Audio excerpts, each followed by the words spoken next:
इस फल को देख रहे हैं आप? अभी अभी अपनी डाल से अलग हुआ है।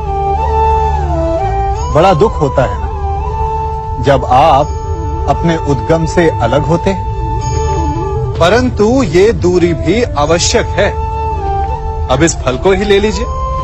अपने जीवनदाता वृक्ष से अलग होकर ये ना केवल किसी की भूख शांत करेगा, अपितु इसके भीतर के बीज से एक नए वृक्ष का सृजन भी होगा और कई फल जन्मेंगे। सृजन की प्रतिक्रिया में पीड़ा आवश्यक है। यदि पीड़ा नहीं होगी तो सृजन नहीं होगा। पीड़ा अपने उद्गम से दूर होने, पीड़ा अपनों से दूर होने। इस फल की भांति हम मनुष्यों को भी अपने उद्गम से, अपने सगे संबंधियों से अलग होना पड़ता है और यही अलगाव एक नए सृजन को, एक नई सृष्टि को, एक नए विकास को जन्म देता है। इसलिए ऐसे अलगाव से दुखी मत होइए, उसका स्वागत कीजिए, क्योंकि ये विकास की नींव है। अपराध वो भावना है जिसके कारण संसार में सदा दुख ही व्याप्त रहता है। हम सब अपराधियों से घृणा करते हैं, उन्हें कोसते हैं, परंतु क्या कभी विचार किया है कि कोई भी जन्म से अपराधी नहीं होता? तो ऐसा क्या कारण है कि कोई इतना बुरा बन जाता है कि वो बुराई की सीमाएं ही पार कर जाए? कारण है कामना। यदि कामना पर नियंत्रण ना रखा जाए, यदि कामना को पूर्ण करने के लिए परिश्रम ना किया जाए, तो वो तृष्णा में बदल जाती है और तृष्णा लालच में, और लालच छल में, और छल करते ही मनुष्य अपराध की ओर अपने पग बढ़ा देता है। इसलिए ये अत्यंत आवश्यक है कि मन की कामनाओं पर नियंत्रण रहे। यदि मन पर नियंत्रण रहेगा तो अपराध पर स्वयं ही नियंत्रण हो जाएगा। हम सबका मन करता है कि हम जीवन में ऐसे शिखर पर पहुंचे जहां हमसे ऊपर कोई ना हो, जहां हमें कुछ करने की आवश्यकता ना पड़े, है ना? कुछ लोग इस शिखर पर पहुंच भी जाते हैं, परंतु उनका मन सदा विचलित रहता है। इतनी मनोरंजक बात है ना कि जिस विश्राम को पाने के लिए हम इतनी मेहनत करते हैं, इतना परिश्रम करते हैं, वो हमें मिलता ही नहीं। कारण स्वयं सोचिए, वन का राजा होने के पश्चात भी सिंह को अखेट के लिए परिश्रम क्यों करना पड़ता है? सोचिए। मैं बताता हूं, क्योंकि राजा होने का अर्थ ये नहीं कि वो सदा सोता रहे और मृग स्वयं उसके समक्ष आकर कहेगा कि आइए महाराज, मुझे खाकर अपनी भूख मिटाइए। तो समझ लीजिए, कार्य आपके परिश्रम से संपन्न होते हैं, केवल कामना से नहीं। यदि आप नीचे हैं तो सदा स्मरण रखें कि आपका परिश्रम ही आपको ऊंचाइयों पर ले जाएगा, और यदि आप ऊंचाई पर हैं तो वहां पर भी रहने के लिए आपको निरंतर परिश्रम करते रहना होगा।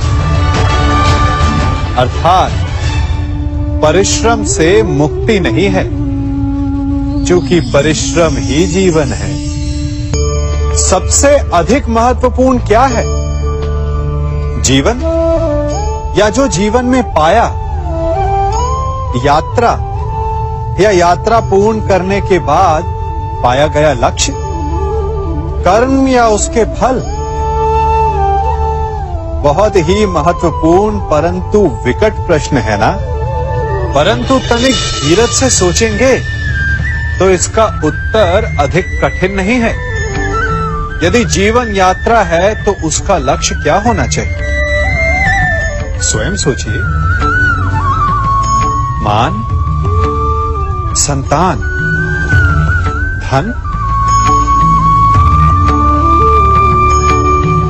नहीं ना। अंतिम लक्ष्य है परम आनंद, और ये अचानक से नहीं मिलता।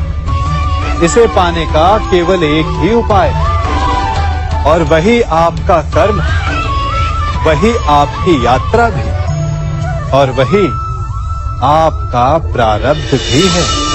और आपको कौन बताता है कि आपके लिए सही क्या है?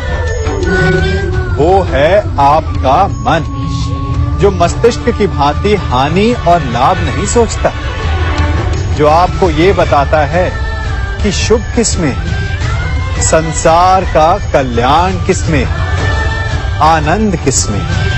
यदि आपका मन संयमित है तो वो आपका सबसे महत्वपूर्ण मार्गदर्शक है, जो आपकी यात्रा, आपका लक्ष्य, आपके कर्म और उसके फलों को सबको शुभ बना सकता है।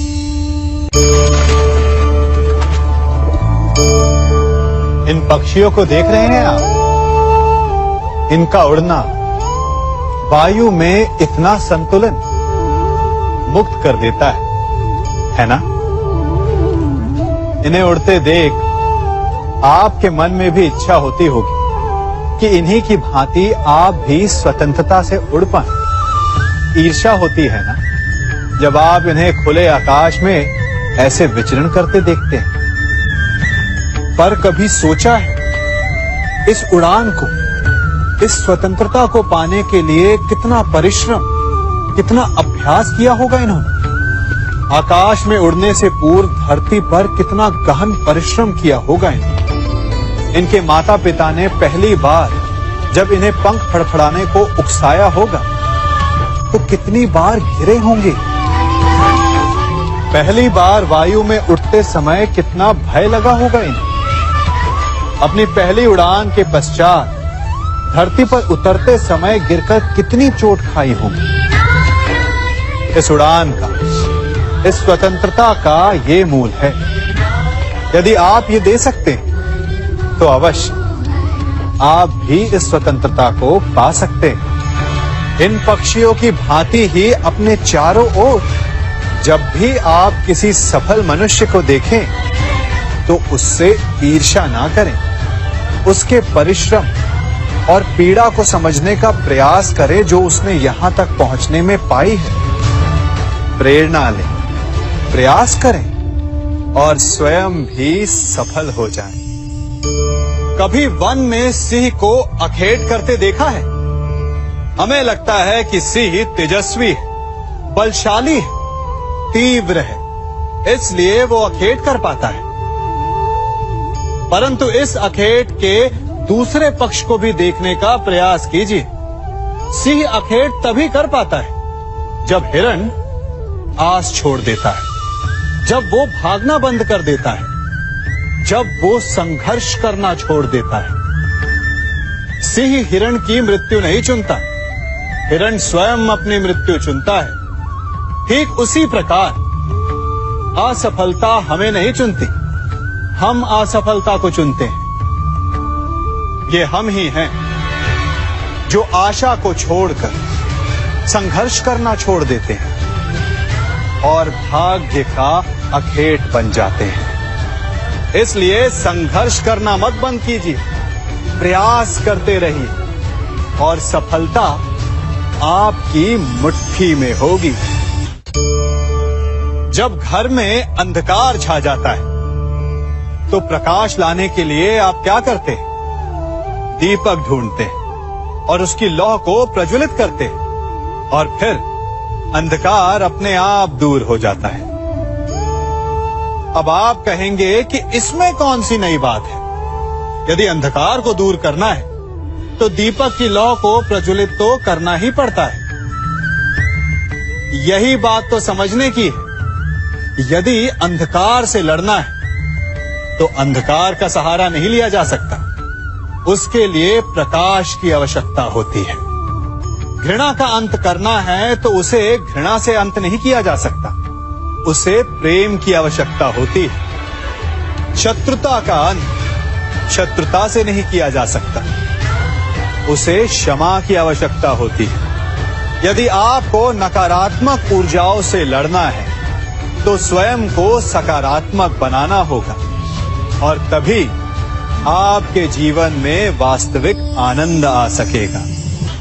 एक न एक बार हर युवा के जीवन में एक ऐसा समय आता है जब उसे लगता है कि उसके माता पिता उसके साथ बहुत कठोर हो रहे हैं। मैं आपसे पूछता हूं, क्या आपने कभी कुम्हार को मटकी बनाते हुए देखा है? वो गीली माटी से मटके को चाक पर आकार देता है और वास्तविक आकार वो मटकी को तब देता है जब वो लकड़ी के संभल से मटके को बाहर से पीटता है। हम सभी उस कुम्हार को मटके को पीटते हुए देखते हैं, परंतु उस कुम्हार के उस हाथ को नहीं देखते जो मटके को भीतर से बाहर की मार से सहारा दे रहा है। हमारे माता पिता भी ऐसे ही होते हैं। अपनी संतान के भले के लिए, उसके भविष्य को आकार देने के लिए कभी कभी वो कठोरता को भी अपनाते हैं। आप केवल उनकी कठोरता को मत देखिए, उस संभल को भी देखिए जिसने आपको भीतर तक से संभाल कर रखा है।